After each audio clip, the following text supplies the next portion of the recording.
Guys, myself Shubham Pandey, your chemical science educator, is live with you all. So today we are going to discuss about matter in our surrounding. तो ये class 9 का एक chapter है, chemistry subject में आता है, ठीक है। तो ऐसी कोई सी भी चीज़, सबसे पहले जूम कर लेते हैं ताकि आपको अच्छा दिखे, ठीक है। मैटर क्या है? एक ऐसी थिंग है, ऐसी कोई चीज़ है जो स्पेस ऑक्यूपाई करती है और उसके पास कुछ मास होता है। मतलब कि कोई भी अगर ऐसी चीज़ होगी, फॉर एग्जांपल ये पेन आप देख रहे हो, इसमें कुछ स्पेस ऑक्यूपाइज कर रही है और इसमें मास है, तो मतलब ये आती है हमारी मैटर के अंदर। मैटर मतलब वो लड़ाई झगड़ा वाला मैटर नहीं, अपना वाला मैटर, ठीक है। तो अब यहाँ पे मास और स्पेस की बात है, ये है, ठीक है। तो मास का जो यूनिट होता है वो होता है किलोग्राम या फिर केजी, और वॉल्यूम का जो होता है वो होता है मीटर क्यूब, लीटर होता है, डेसीमीटर होता है, मिलीलीटर होता है। तो वॉल्यूम के इतने सारे यूनिट्स मास के ये हैं, ठीक है, किलोग्राम, ग्राम, तो ये सब है। तो मॉडर्न डे जो हमारे साइंटिस्ट थे उन्होंने दो तरह के क्लासिफिकेशन दिए मैटर के लिए। पहला तो based on their physical property और दूसरा केमिकल नेचर। तो फिजिकल नेचर ऑफ मैटर आखिर है क्या? मैटर हमारे जो हैं वो पार्टिकल से मिलकर बढ़ते हैं। तो आखिर ये कितने छोटे पार्टिकल हैं जिनसे मिलकर एक मैटर बनता है? तो यहाँ पे हमने जब एनसीईआरटी बुक पढ़ा तो हमें ये पता चला कि वो इतने छोटे हैं कि हमारी इमेजिनेशन से भी ज़्यादा छोटे हैं। तो यहाँ पे वही लिखा है, the particle of matter are very small, they are small beyond our imagination, कि हम इमेजिन भी नहीं कर सकते, इतने छोटे हैं। पर उनको जब हम मिक्स कर देते हैं, आपस में जोड़ देते हैं, तो वो बहुत ही ज़्यादा बन जाते हैं और स्पेस भी ऑक्यूपाई कर लेते हैं, उनमें मास भी रहता है, तो वो बन जाते हैं, ठीक है। तो अब कुछ यहाँ पे प्रॉपर्टीज़ हैं या फिर कैरेक्टरिस्टिक्स भी बोल सकते हो मैटर्स की, जिन मैटर के अंदर रहते हैं पार्टिकल। तो पार्टिकल्स की हम अगर कैरेक्टरिस्टिक्स पढ़ लेंगे तो मैटर की भी पढ़ लेंगे साथ ही साथ, ठीक है। तो पार्टिकल, एक तरह के पार्टिकल दूसरे तरह के पार्टिकल के बीच में घुस जाते हैं। मतलब कि अगर मेरे पास जैसे ये ए पार्टिकल है, यहाँ पे भी ए पार्टिकल है, इन दोनों के बीच में स्पेस है और वहाँ पे दूसरा पार्टिकल घुस गया, तो इस प्रक्रिया को हम बोलेंगे डिफ्यूजन। तो यहाँ पे वही लिखा है, particle of one type of matter get into space between particle of other. मतलब कि ये एक मैटर दोनों के बीच के अंदर घुस गया, और इससे ही हमें ये पता चलता है कि दोनों के बीच में बहुत, मतलब काफ़ी जगह थी जिससे वो घुस पाया, ठीक है। Particle of matter are continuously moving so they possess kinetic energy. और ये स्टेड, मतलब ये स्टिल नहीं है, ये काइनेटिक एनर्जी अटेन कर रहे हैं। मतलब कि अगर ये मूव करते हैं तो इनके मूव करने की जो एनर्जी होती है उनको हम बोलते हैं काइनेटिक एनर्जी, ठीक है। तो ये शांत नहीं बैठते हैं, ये हिलते रहते हैं, और इनके हिलने, जब ये हिलते रहते हैं तब भी इनके बीच में इतना स्पेस रहता है कि कोई दूसरा पार्टिकल आके इनके बीच में जुड़ जाता है, ठीक है। पर जैसे ही जैसे हम टेम्परेचर बढ़ाते हैं, इसको हीट देते हैं, तो ये बहुत ज़्यादा मूव करने लगते हैं, मतलब इनकी काइनेटिक एनर्जी बढ़ जाती है, ठीक है।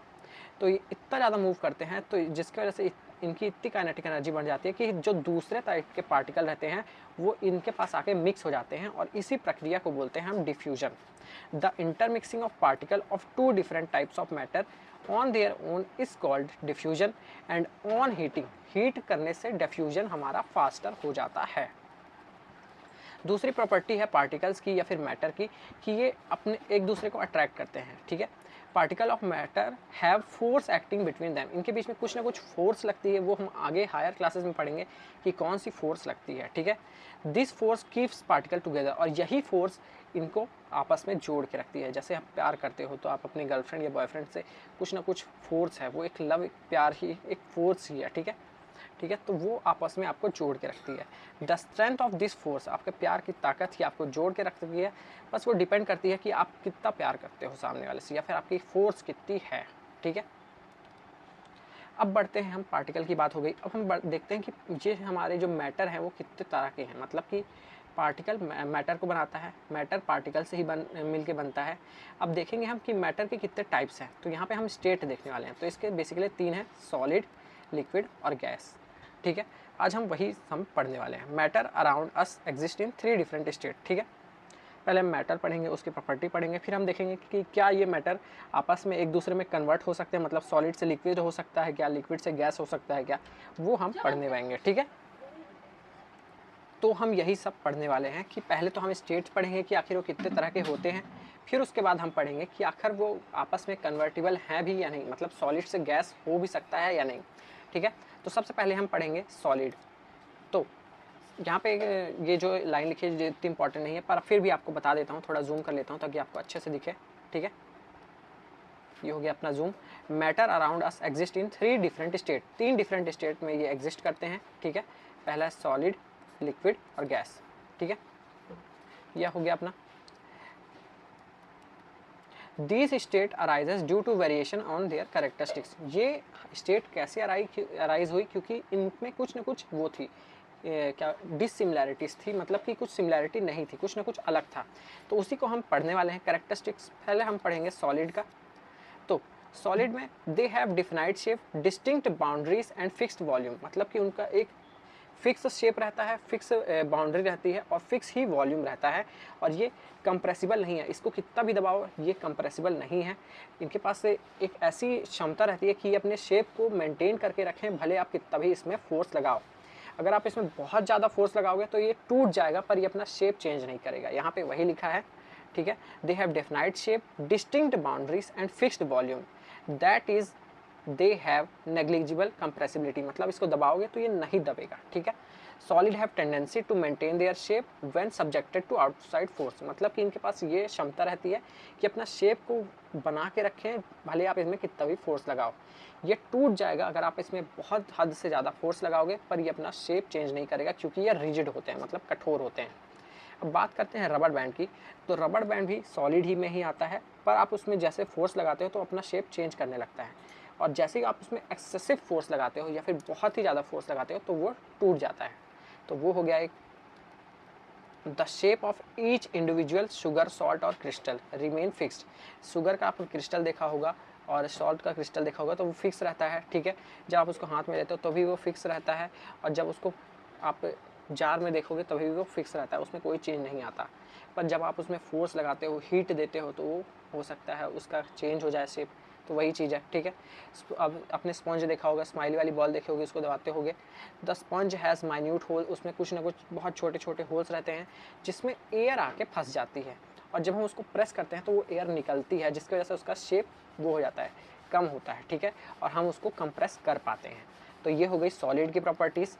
अगर हम बात करें लिक्विड की, तो उनमें कोई फिक्स्ड शेप नहीं रहता, पर उनकी एक वॉल्यूम फिक्स रहती है, मतलब कि जैसे 1 लीटर पानी बोलूँगा तो 1 ही लीटर पानी रहेगा। उनमें शेप ये फिक्स नहीं रहता कि आप बॉटल में ले रहे हो पानी 1 लीटर या फिर कटोरे में ले रहे हो, किस में भी ले सकते हो, ठीक है। वो कंटेनर का शेप ले लेते हैं जिसमें वो रहते हैं। They take up the shape of the container in which they are kept. Liquid flow and change the shape, वो फ्लो करते हुए अपना शेप को चेंज कर देते हैं, वो रिजिड नहीं रहते, कठोर नहीं रहते, इसीलिए वो फ्लूइड की कैटेगरी में आते हैं। इसीलिए लिक्विड को आप कंसिडर करते हो फ्लूइड, ठीक है। Solid and liquid can diffuse into liquid, मतलब कि सॉलिड जो रहता है वो लिक्विड के अंदर डिफ्यूज कर सकता है। गैसेस, एटमॉस्फेयर की कुछ कुछ जो गैसेस रहती हैं जिससे एक्वेटिक एनिमल या फिर एक्वेटिक प्लांट सर्वाइव करते हैं, वो गैसेस भी लिक्विड के अंदर डिफ्यूज़ करती हैं, ठीक है। इसीलिए हमारे जो जानवर रहते हैं पानी के अंदर, प्लांट रहते हैं, वो आपस में सर्वाइव कर पाते हैं। यहाँ पे वही लिखा है, these gases specially oxygen and carbon dioxide are essential for survival of aquatic animal and plant. All living creature need to breathe for survival, सारे क्रिएचर को सर्वाइवल के लिए ब्रीथ करना पड़ेगा। The aquatic animal can breathe under water due to the presence of dissolved oxygen. तो aquatic animal भी कैसे survive कर पाते हैं, क्योंकि वहाँ पे पानी के अंदर डिजॉल्व ऑक्सीजन रहती है, एटमॉस्फेयर से कुछ ना कुछ ऑक्सीजन डिजॉल्व हो जाती है लिक्विड में, जिसकी वजह से उन लोग जीते हैं, ठीक है। दस वी में कंक्लूड, तो इससे हम यही कंक्लूड करते हैं कि liquid and gases can diffuse into solid, कि लिक्विड भी डिफ्यूज कर सकती है सॉलिड में। देखो, solid, liquid and gases can diffuse into liquid, sorry मैंने गलत बोल दिया, कि सॉलिड भी डिफ्यूज कर सकता है, सॉलिड भी लिक्विड के अंदर आ सकता है, लिक्विड भी लिक्विड के अंदर आ सकता है, और गैसेस भी लिक्विड के अंदर आ सकती हैं, ठीक है। The rate of diffusion of liquid is higher than that of solid. देखो, अब देखो, सॉलिड का डिफ्यूजन का रेट कम है लिक्विड के डिफ्यूजन के रेट से, ठीक है। This is due to the fact that in liquid state particle move, और ये आखिर क्यों होता है, क्योंकि लिक्विड में जो हमारे पार्टिकल रहते हैं उनके बीच में उतना फोर्स नहीं रहता, वो आराम से मूव कर सकते हैं, उनके बीच की काइनेटिक एनर्जी ज़्यादा होती है एज़ कम्पेयर टू सॉलिड, ठीक है। अब बात करते हैं हम गैसेस की। तो गैसेस में भी ज़्यादा कुछ है नहीं, वो हाईली कंप्रेसिबल रहती हैं। आपने सुना होगा, आपके घर में भी होगी, एलपीजी का सिलेंडर होता है, उसका फुल फॉर्म होता है लिक्विफाइड पेट्रोलियम गैस, ठीक है। सीएनजी आपने सुना होगा, महाराष्ट्र में बहुत सारी गाड़ी चलती हैं सीएनजी में, कंप्रेस्ड नेचुरल गैस। तो आखिर है क्या, वो हाईली कंप्रेसिबल चीज़ होती हैं ये, इनमें बहुत ही इनके पार्टिकल्स की स्पीड बहुत ही ज़्यादा रहती है और इनके बीच में बहुत ज़्यादा स्पेस रहता है, इसीलिए आराम से इधर उधर मूव कर सकती हैं। बहुत ही ज़्यादा इनकी काइनेटिक एनर्जी रहती है और इनमें पार्टिकल रैंडमली हाई स्पीड पे रहते हैं और इसी रैंडम मूवमेंट की वजह से ये आपस में एक दूसरे को हिट करते हैं, जिसकी वजह से एक फोर्स वो होता है, एग्जर्ट करता है, जिसको हम बोलते हैं pressure. The pressure exerted by a gas is because of force exerted by particle. और ये प्रेशर कैसे उत्पन्न होता है कि दोनों जो पार्टिकल हैं वो आपस में टकरा रहे हैं और वॉल में भी टकरा रहे हैं, जिसकी वजह से एक प्रेशर एक्सर्ट होता है, जिसकी वजह से डिफ्यूजन बहुत ही ज़्यादा हो जाता है दूसरी गैसों में। तो सबसे ज़्यादा डिफ्यूजन का रेट अगर देखोगे आप तो सबसे ज़्यादा रहता है गैस में, फिर लिक्विड में, फिर सॉलिड में, ठीक है। अब हम आते हैं अपने मोस्ट इंपॉर्टेंट क्वेश्चन पे, जो है can matter change it state. तो हाँ, इसका जवाब सिंपल सा है हाँ। वाटर 3 स्टेट में रहता है, सॉलिड आइस में भी रहता है, लिक्विड में भी रहता है और वाटर वेपर के फॉर्म में भी रहता है। तो ये कैसे चेंज करते हैं अपने स्टेट को? जैसे ही हम इसमें टेम्परेचर देते हैं तो इनके जो मॉलिक्यूल की काइनेटिक एनर्जी रहती है वो इतनी फास्ट हो जाती है कि इनके बीच के जो फोर्स ऑफ अट्रैक्शन है, इनके बीच का जो प्यार है वो टूट जाता है और ये अपना स्टेट चेंज कर लेते हैं। यहाँ पे वही लिखा है, on increasing the temperature of solid the kinetic energy of the particle increases. Due to this increase in kinetic energy the particle start vibrating. ये इतना ज़्यादा वो कर देते हैं, वाइब्रेट करना चालू करते हैं with great speed and the energy supplied by heat overcome the force of attraction. और ये जो इतनी हीट उत्पन्न होती है इनके वाइब्रेशन से, वो फोर्स ऑफ अट्रैक्शन को तोड़ देती है और ये आपस में कन्वर्ट हो जाते हैं, सॉलिड से लिक्विड की उनमें कन्वर्ट हो जाते हैं, ठीक है। And the particle levied their position, और ये अपनी पोजीशन को लीव करते हैं जैसे ही इनका फोर्स ऑफ अट्रैक्शन खत्म होता है और ये फ्री मूव करने लगते हैं। और जैसे ये फ्री मूव करते हैं तो मतलब इनका स्टेट चेंज हो गया है, ठीक है। अब हम बात करेंगे कि आखिर हम कितना टेम्परेचर दें जिससे ये सॉलिड लिक्विड में कन्वर्ट हो जाए। द मिनिमम टेम्परेचर, यहाँ पे वही लिखा है, the minimum temperature at which solid melt to become liquid. हम इतना कम टेम्परेचर दें जिनमें सॉलिड लिक्विड में बदल जाए, उसी टेम्परेचर को हम बोलते हैं मेल्टिंग पॉइंट, ठीक है। और the melting point of ice, अगर हम आइस में 273.15 केल्विन का हम टेम्परेचर दें तो वो आइस मेल्ट होकर लिक्विड बन जाएगा, ठीक है। The process of melting that is solid से अगर आपको लिक्विड में चेंज करना है तो उसको प्रोसेस को आप बोलोगे फ्यूजन, ठीक है। और यहाँ पे एक और चीज़ है, the melting point of solid is an indication of strength of force. मतलब कि सॉलिड का जो मेल्टिंग पॉइंट है वो बताता है कि उसमें कितना फोर्स ऑफ अट्रैक्शन था, ठीक है। जब सॉलिड मेल्ट होता है लिक्विड में तो उसको हम बोलते हैं फ्यूजन, और जब सॉलिड मेल्ट होता है तो उसका टेम्परेचर सेम रहता है, तो आखिर ये एनर्जी जाती कहाँ है? अगर हम और हीट एनर्जी देते हैं तो उसका टेम्परेचर सेम रहता है पर वो एनर्जी जाती कहाँ है? फॉर एग्जांपल मैंने इस कंटेनर में आइस लिया, ठीक है, आइस के क्यूब लिए, इसमें मैंने हीट दिया 273.15 केल्विन तक, ठीक है, 273 केल्विन ही मान लो, इतना मैंने हीट दिया। अब मैं हीट दे रहा हूँ तो ये इतना ही टेम्परेचर है, पर ये अब क्या हो रहा है कि ये हीट एब्जॉर्ब कर रहा है और ये लिक्विड में चेंज होते जा रहा है, ये मेल्ट होते जा रहा है, ठीक है।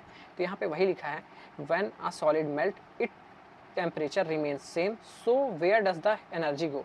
तो ड्यूरिंग द मेल्टिंग के दौरान temperature of the system does not change. इसका सिस्टम का जो टेम्परेचर रहता है वो चेंज नहीं होता, तब तक चेंज नहीं होता जब तक आइस मेल्ट नहीं हो जाती।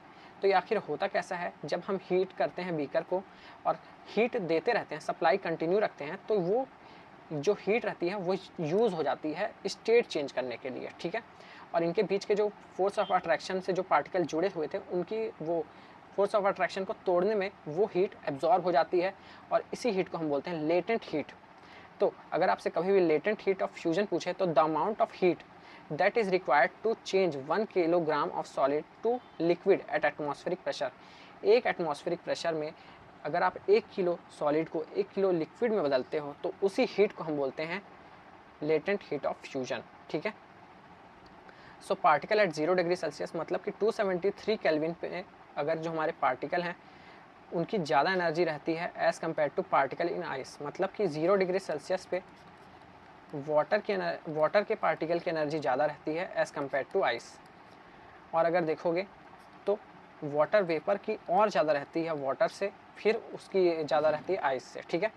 और जब आप और ज़्यादा हीट देते हो पानी भी जब आपके पास मिल गया आपको 0 डिग्री सेल्सियस पे 273.15 केल्विन पे आप जैसे ही आपको पानी मिला, आपने उसमें और हीट दी 373 केल्विन तक हीट दी, तो पानी से भाप बनना चालू हो जाता है। उनकी फोर्स ऑफ अट्रैक्शन लिक्विड का भी टूट जाता है और वो आपस में भाप बन के ऊपर एटमॉस्फेयर में पहुंच जाते हैं। यहाँ पे वही लिखा है, when we supply heat to the water particle start moving even faster at a certain temperature, a point is reached when particle have enough energy to break free from the force of attraction of each other. At this temperature liquid start changing into gas. ऐसा temperature जिनमें liquid boil होके gas में change हो जाता है उसको हम बोलते हैं बॉइलिंग पॉइंट।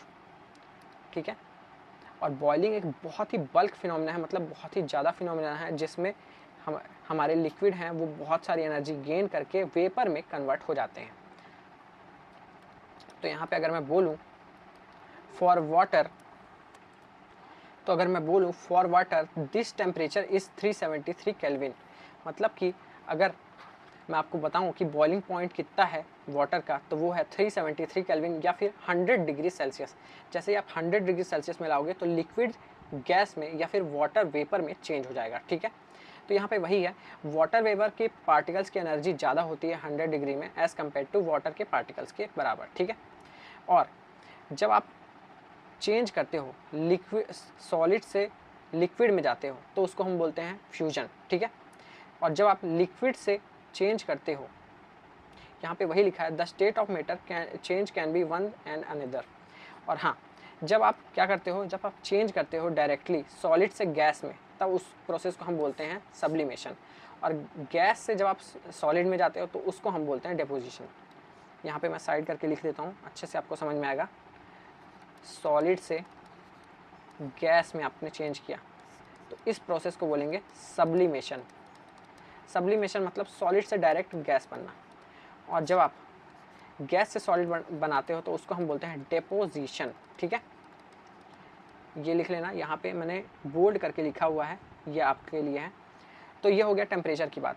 अब क्या प्रेशर से भी चेंज होता है क्या कुछ, तो इसका भी आंसर है हाँ। जैसे ही आप प्रेशर को इंक्रीज़ करोगे और टेम्परेचर को डिक्रीज़ करोगे तो गैस होती है वो लिक्विफाई हो जाती है, मतलब कि गैस लिक्विड में कन्वर्ट हो जाती है। इसका बहुत ही बेस्ट एग्जांपल है सॉलिड कार्बन डाइऑक्साइड, जिसको हम ड्राई आइस के नाम से भी जानते हैं। ठीक है, तो ड्राई आइस में क्या होता है, वो बहुत ही हाई अंडर प्रेशर में रहती है। कार्बन डाइऑक्साइड को जब आप वो करते हो, बहुत ही ज़्यादा प्रेशर देते हो, तो वो इतना ज़्यादा आप प्रेशर दे देते हो कि वो लिक्विड स्टेट में आती ही नहीं है, डायरेक्ट गैसियस स्टेट से सॉलिड स्टेट में आ जाती है, इसीलिए उसका नाम हो जाता है ड्राई आइस। तो हम ये कह सकते हैं कि प्रेशर और टेम्परेचर से हम चेंज कर सकते हैं या फिर डिटरमाइन कर सकते हैं स्टेट ऑफ द सब्सटेंस, चाहे वो सॉलिड हो, लिक्विड हो या फिर गैस हो। ठीक है, अब प्रेशर के मैं आपको कुछ यूनिट बता देता हूँ। जैसे मैंने मास का आपको बताया, मास का केजी था, वॉल्यूम का लीटर था, डेसीमीटर था, मिलीलीटर था, सेंटीमीटर क्यूब था। ठीक है, तो प्रेशर का भी हमारा होगा पास्कल, एटीएम, टॉर, mmHg, ये सारे प्रेशर के यूनिट होते हैं। पर क्लास 9th में आपको सिर्फ आता है पास्कल की यूनिट बताना। तो 1 एटमॉस्फेयर प्रेशर होता है 1.01 इंटू 10 की पावर 5 पास्कल। ठीक है, तो अभी आपको बस इतना ही याद रखना है। तो the pressure of air, air पे जितना प्रेशर लगता है उसको हम बोलते हैं एटमॉस्फेरिक प्रेशर। और सी लेवल पे अगर हम देखेंगे कितना प्रेशर लग रहा है तो 1 एटीएम का या फिर 1 एटमॉस्फेयर प्रेशर लगता है, जिसको हम नॉर्मल एटमॉस्फेरिक प्रेशर लेके चलते हैं। ठीक है, अब हम बात करते हैं इवोपोरेशन की। आखिर ये इवोपोरेशन होता क्या है, तो ऐसा फिनोमिना जिनमें लिक्विड वेपर पे कन्वर्ट होने लगते हैं। जैसे देखो, सॉलिड से गैस हुआ तो सब्लिमेशन, गैस से सॉलिड हुआ तो क्या, डिपोजिशन,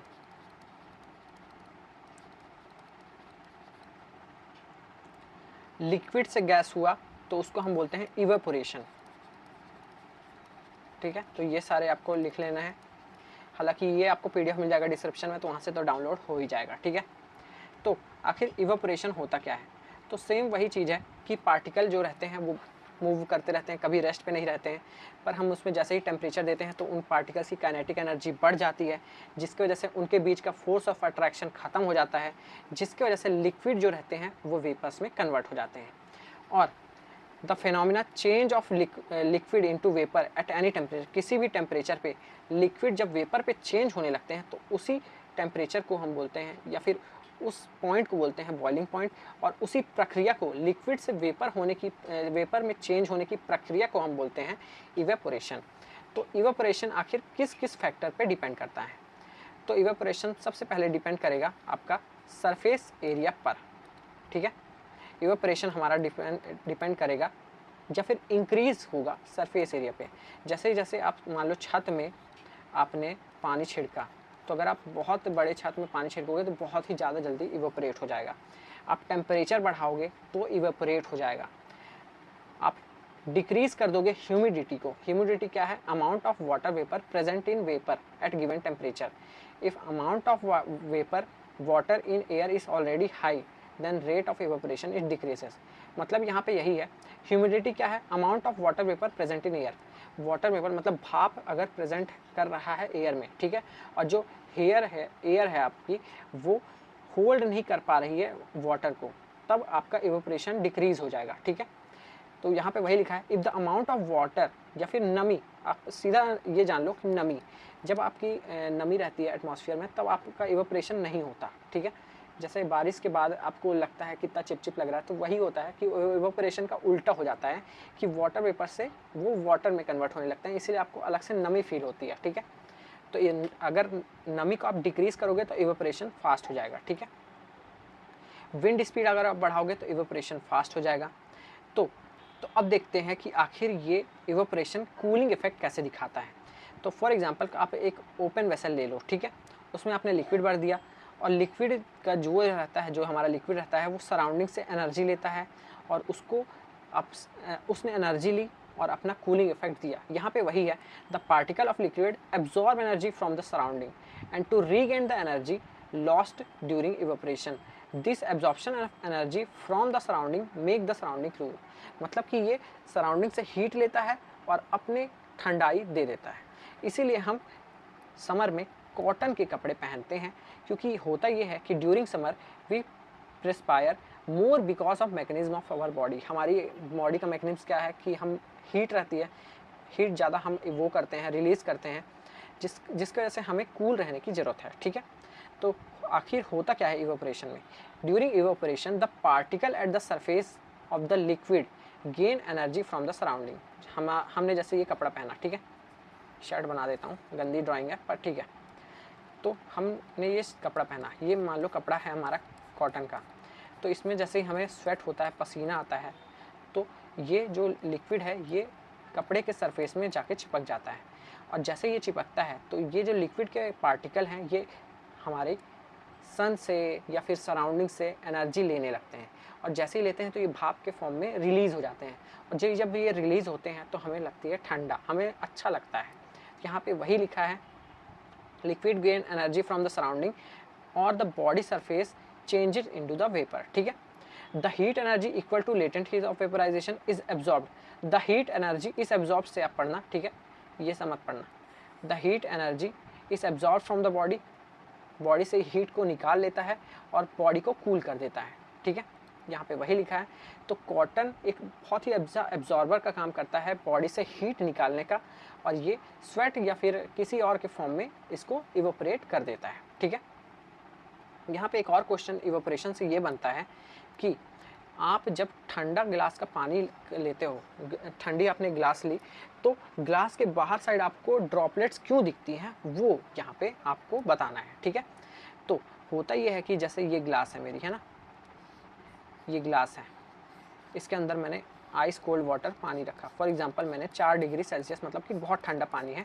तो जब ये पानी जब ठंडा रहता है तो हमें ना गिलास के बाहर ना ड्रॉप दिखती हैं, ठीक है। तो आपने सोचा नहीं होगा, पर सोचना चाहिए था आपको। तो आखिर होता ये है कि वाटर वेपर जो प्रेजेंट रहते हैं एटमॉस्फेयर में, ग्लास का तो पानी का टेम्परेचर तो ठंडा है पर बाहर का तो गर्म है, तो जैसे ही वाटर वेपर बाहर प्रेजेंट रहते हैं, वो जैसे ही इस मेटल से टकराते हैं, इस ठंडे टेम्परेचर से टकराते हैं, तो अपनी एनर्जी रिलीज़ करके लिक्विड के फॉर्म में आ जाते हैं। ठीक है, यहाँ पे वही है, the water vapour present in air on coming in contact with cold glass, जैसे ही कोल्ड ग्लास के कॉन्टैक्ट में आते हैं एनर्जी को लूज़ कर देते हैं और कन्वर्ट हो जाते हैं लिक्विड में, जो हम देखते हैं वाटर की ड्रॉपलेट्स के फॉर्म में। ठीक है, एक और क्वेश्चन बहुत ही हमारी लड़कियों लोग का फेवरेट है कि जब आप नेल पॉलिश करते हो और थिनर लगाते हो तो आप जैसे ही उसको डालते हो तो आखिर आपको ठंडक क्यों लगता है। आप उसको जैसे ही डालते हो थिनर को या फिर नेल पॉलिश रिमूवर को, तो वो जो थिनर के पार्टिकल हैं वो आपके हाथ से एनर्जी को एब्जॉर्ब करते हैं। जैसे ही उन्होंने हीट एनर्जी एब्जॉर्ब करी तो आपको ठंडा इफेक्ट आता है। तो यही यहाँ पे मेन रीज़न रहता है। और उसके बाद लास्ट क्वेश्चन हमारा बनता है, why people sprinkle water on the roof और ग्राउंड। तो ये इवोपरेशन का सबसे पहला जो फैक्टर था, इंक्रीज सरफेस एरिया में। अब जितना ज़्यादा सरफेस एरिया में पानी डालोगे उतना अच्छा इवोपरेशन होगा, वो आपके सरफेस से उतनी हीट कैप्चर करेगा और आपको देगा कूलिंग इफेक्ट। ठीक है, बस आपको यही ध्यान रखना है कि हम पानी इसीलिए डालते हैं ताकि वो लेटेंट हीट ऑफ वेपराइजेशन वो ले वहाँ से हीट ले ले, सरफेस से ग्राउंड से हीट ले ले और कूलिंग इफेक्ट दे दे सरफेस में और अपना लिक्विड से कन्वर्ट हो जाए वेपर फॉर्म में। ठीक है, सो गाइस ये था छोटा सा वीडियो मैटर ऑफ सराउंडिंग के ऊपर। अगर आपको ये वीडियो अच्छा लगा इसको लाइक तो करना ही, और अगर आपको ये PDF चाहिए तो डिस्क्रिप्शन में मैं इसका लिंक डाल दूंगा, वहाँ से डाउनलोड कर लेना। मिलते हैं नेक्स्ट वीडियो में जहाँ पे मैं बात करूँगा दूसरे चैप्टर इस मैटर अराउंड अस प्योर। ठीक है, पक्का मिलना। चलो बंद करते हैं वीडियो, मिलते हैं नेक्स्ट वीडियो में, तब तक के लिए बाय बाय।